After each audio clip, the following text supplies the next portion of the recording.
মান ক্বালা লা ইলাহা ইল্লাল্লাহ দাখালাল জান্নাহ। আল্লাহর যে বান্দা জবান দ্বারা একবার বলছেন, অন্তর থেকে বিশ্বাস করে, অন্তর থেকে তাআজ্জুব করে, মুখ দিয়ে যখন বান্দা বলছেন মান ক্বালা লা ইলাহা ইল্লাল্লাহ, আল্লাহ ছাড়া কোনো মাবুদ নাই, বান্দা বলতে দেরি হয়েছে, বান্দার পাছা থেকে মাথা পর্যন্ত যদি গুনাহ করে, গুনার কারণে বান্দা জাহান্নামে যাবে, গুনার কারণে বান্দা জাহান্নামে যাবে। কিন্তু জবান দ্বারা একবার যখন বিশ্বাস করে বলছেন লা ইলাহা ইল্লাল্লাহ ওয়া আন্না মুহাম্মাদার রাসূলুল্লাহ, বান্দার নামটা দাখালাল জান্নাহ, অবশ্যই অবশ্যই ওই বান্দা একদিন না একদিন জান্নাতে প্রবেশ করবে। জোরে সরে বলে সুবহানাল্লাহ। জিকির আমরা কেমন করব? আমাদের সমাজে জিকির অনেক ধরনের দেখা যায়। কেউ জিকির করে আল্লাহর নাম নেয়, আল্লাহর নামের সাথে এরকম করে কি করে না? জিকিরের কথা বলেন না, জিকিরের সাথে এমন করে কি করে না? জিকির কোথায় আর তাও কোথায়? তাও কোরআনের সাথে এই যে এগুলা জিকির, এই সম্বন্ধে আল্লাহ তাআলা কোরআনুল কারীমে সুন্দরভাবে বর্ণনা দিয়েছেন। আল্লাহ তাআলা কি বলেন? মহান আল্লাহ পাক রব্বুল আলামিন কোরআনুল কারীমে সুন্দরভাবে জানাইয়া দেয়, দুনিয়ার মানুষেরা তোমরা যখন আল্লাহর জিকির করো, গোপনে জিকির করো, অন্তরকে রুজু করে আল্লাহর দিকে নিসবত করে জিকির করো, এইভাবে জিকির করো, ডানে জান্নাত বামে জান্নাত, উপরে নিচের দিকে তোমার জন্য কবরের মাটিগুলো অপেক্ষা করতেছে, আর উপর থেকে আল্লাহ পাক রব্বুল আলামিন তোমার কলবের দিকে নিসবত রয়েছে। বান্দা যখন এই চিন্তা ভাবনা করে জিকির করে, এই জিকিরটা আর জিকির থাকে না, এই জিকিরটা আর কোনো সাধারণ জিকির থাকে না। এই জিকিরটা যখন করে ওই বান্দাটা আল্লাহর হক্কানি রব্বানি আল্লাহর ওলির কাছে পৌঁছে যায়। জোরে সোরে বলে সুবহানাল্লাহ। মুসলমান ভাইরা আমার, আল্লাহ পাক রব্বুল আলামিন কোরআনুল কারীমে বলেন আলা বিযিকরিল্লাহি তাতমাইন্নুল কুলুব। ও বান্দা, তুমি যখন খাবার খাও তোমার পাকস্থলী ঠান্ডা হয়ে যায়, তোমার শরীর ঠান্ডা হয়ে যায়। তুমি যখন নিদ্রায় যাও তোমার চোখগুলো ভালো হয়ে যায়, তোমার হাত পাও ভালো হয়ে যায়, কলবটা ভালো থাকে না। বান্দা, কলবে যদি শান্তি চাও, কলবকে যদি জিন্দা করতে চাও, কলবের ময়লা যদি পরিষ্কার করতে চাও, বান্দা তুমি কি করো? তোমার কলবের ভিতর আমার মালিকের জিকির চালু করে দাও। কলবে যখন জিকির চালু করে দিবা, ওই কলবটা সাধারণ কলবটা থাকবে না, ওই কলবটা আমার মালিকের দেখার আয়না হয়ে যাবে। আরো জবান করে বলুন সুবহানাল্লাহ। বান্দার সামনে যখন, ইমানদারের সামনে যখন জিকির হয়, ইমানদার জিকির হওয়ার সাথে সাথে বান্দার অন্তরে একটা কম্পন সৃষ্টি হয়ে যায়। বান্দার অন্তরে কি সৃষ্টি হয়ে যায়? কম্পন সৃষ্টি হয়ে যায়। তিরমিজি শরীফের 3375 নম্বর হাদিস রাসূলুল্লাহ সাল্লাল্লাহু আলাইহি ওয়াসাল্লাম বর্ণনা করেন, আল্লাহ ইয়াজালু লিসানুকা রাতবান মিন যিকরিল্লাহ। আল্লাহর নবীর কাছে এক সাহাবী এসে বলেন, ইয়া রাসূলুল্লাহ, ইয়া হাবিবাল্লাহ, ইসলামের যে বিধিবিধান রয়েছে এই বিধিবিধানগুলো মানতে আমার জন্য অনেক কষ্ট হয়ে যায়, আমি ঠিকমতো আদায় করতে পারি না। আমাকে এমন একটা আমল শিখিয়ে দেন যে আমলটা যখন আমি করব, করার সঙ্গে সঙ্গে যেন এটা আমি মনে রাখতে পারি এবং এটা আমি সব সময় পালন করতে পারি। আল্লাহ রাসূল সাল্লাল্লাহু আলাইহি ওয়াসাল্লাম বলেন, লা ইয়াজালু লিসানুকা রাতবুন মিন যিকরিল্লাহ। এ সাহাবায়ে কেরাম, তোমার জিহ্বাকে তুমি সব সময় একটা জিনিস জারি রাখো, জিহ্বাটাকে সব সময় ভিজিয়ে রাখো। কি করবা? জিহ্বার ভিতর সর্বদা আমার মাওলার জিকির চালু করে দাও। মুসলমান ভাইরা আমার মুসা পয়গম্বর আল্লাহর কাছে ফরিয়াদ করলেন, আল্লাহ আমাকে এমন একটা জিকির দাও, আমাকে এমন একটা বাক্য শিখাইয়া দাও যে বাক্যটা দুনিয়ার কোনো মানুষ জানে না, যে বাক্যটা একমাত্র তুমি আল্লাহ জানো আর আমি মুসা পয়গম্বর জানি। সঙ্গে সঙ্গে আল্লাহ তাআলা মুসাকে জানাইয়া দিলেন, হে পয়গম্বর তুমি এই জিকিরটা বেশি বেশি করো।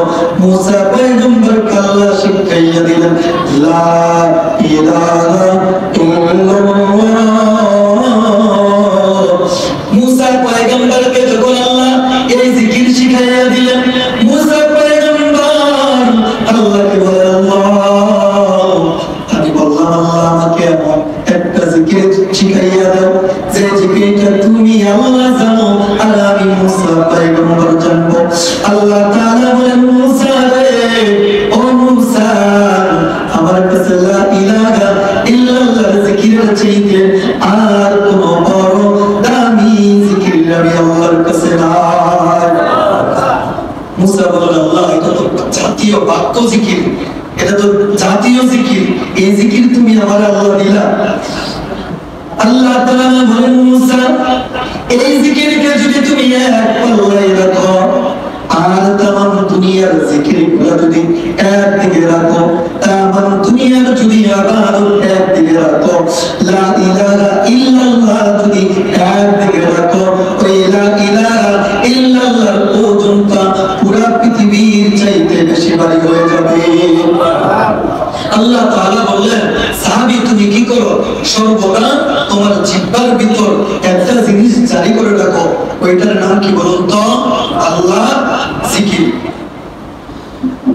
তারপর আল্লাহ তাআলা বলেন, ওয়াজকুর রাব্বাকা ফি নাফসিক, বান্দা যখন গোপনে জিকির করে, তাদাররুআ ওয়া খিফা, বান্দা যখন আমি আল্লাহকে গোপনে গোপনে স্মরণ করে, বান্দা আমি আল্লাহকে একবার জিকির করে ওই জিকিরের উত্তরটা আমি একবার দেই না, বান্দার ওই জিকিরের উত্তরটা আমি আল্লাহ পাক রব্বুল আলামিন 10 বার দিয়ে দিই। এজন্য আল্লাহ তাআলা কোরআনুল কারীমে বলেন, ফাযকুরুনি আযকুরুকুম ওয়াশকুরুনি ওয়ালা তাকফুরুন।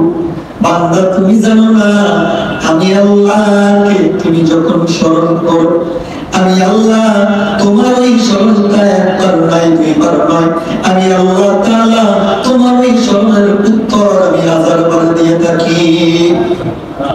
তারপর আল্লাহ পাক রব্বুল আলামিন হাদিসে কুদসিতে বলেন, ফা ইন্না যাকারানি ফি নাফসি ওয়া যাকারতুহু ফি নাফসি, বান্দা যখন নফস থেকে কলব থেকে আমি আল্লাহকে জিকির করে, আমি আল্লাহ ওই জিকিরের উত্তরটা সঙ্গে সঙ্গে দিয়ে দেই। বান্দা গোপনে আমি আল্লাহকে ডাকে, আমি আল্লাহ তাআলা বান্দার ওই উত্তরটা গোপনে দিয়ে দেই। তারপর হাদিসে কুদসিতে আল্লাহ তাআলা বলেন, ওয়া ইন যাকারানি ফি মালাকাইনি যাকারতুহু ফি মালাকাইনি গায়রুম মিন, আমাদের মতো সম্মেলন করিয়া মসজিদে সকালবেলা ইমাম যখন মুসল্লিদেরকে নিয়ে জিকির করে, মাহফিলে পীর সাহেব জিকির করে, খানকায় বসে বসে যখন জিকির করে, আল্লাহ তাআলা বলেন বান্দা যখন সম্মিলন সাজায়, বান্দা যখন মসজিদে বসিয়া জিকির করে, বান্দা যখন ঘরের ভিতর পরিবার নিয়ে জিকির করে, বান্দা মসজিদে বসিয়া একসাথে যখন জিকির করে, বান্দা 10 জন 20 জন 100 200 লোক নিয়ে যখন জিকির করে, আমি আল্লাহ তাআলা এই জিকিরের জবাব একলা দেই না, আমি আল্লাহ তাআলা আরশ আজিমে হাজার হাজার ফেরেশতা নিয়া বান্দার জন্য গুণগান করি।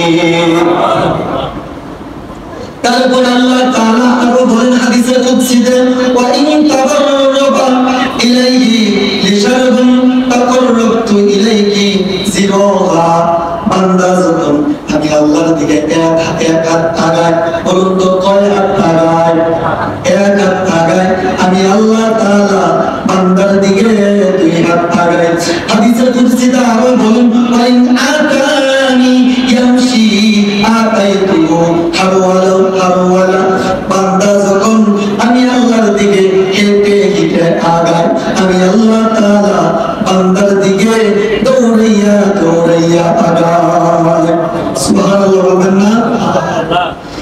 তারপরে আল্লাহ তাআলা আরো বলেন, এজন্য মুসলমান নবী আলাইহিস সালাম বলেন, লা ইয়াসালু লিসানাকা রাতবাম মিন যিকরিল্লাহ, তোমার জিহ্বাটাকে সব সময় আল্লাহর জিকিরে ভিজাইয়া রাখো।